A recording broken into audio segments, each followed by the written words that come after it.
এখন তোমাকে যদি বলে কোনটা হাইপো, কোনটা আস, কোনটা ইক, কোনটা পার, এখন এটা পরীক্ষাতে প্রশ্ন আসবে কি, প্রশ্ন হয় হাইপো আসবে নয়তো পার আসবে, এই দুইটার একটা আসবে।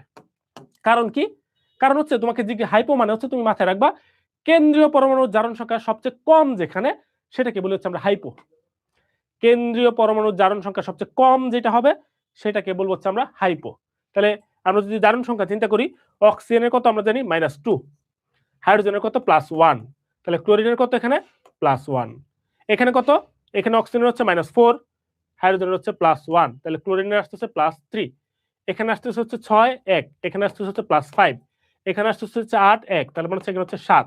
তাহলে আমি বললাম কি হাইপো কোনটা, কেন্দ্রীয় পরমাণু জারণ সংখ্যা সবচেয়ে কম যেখানে, এখানে সবচেয়ে কম, তাহলে এটা হবে হচ্ছে হাইপো অ্যাসিড। এরপরে কোশ্চেন কি পার কোনটা, কেন্দ্রীয় পরমাণু জারণ সংখ্যা সবচেয়ে বেশি যেখানে, সবচেয়ে বেশি কোনটা, এটা, তাহলে কি এটা পার।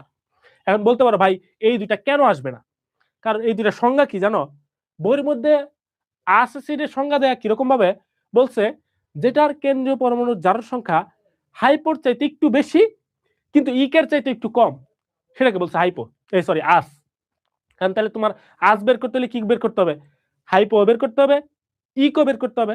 কিন্তু এখন কথা হচ্ছে ইক তুমি বের করবা কেমনে, কারণ ইকের আবার সংজ্ঞা দিছে কি জানো, ইকের সংজ্ঞা দিছে যেটার কেন্দ্রীয় পরমাণুর জারণ সংখ্যা আস থেকে একটু বেশি কিন্তু পার থেকে একটু কম, সেটাকে বলে ইক।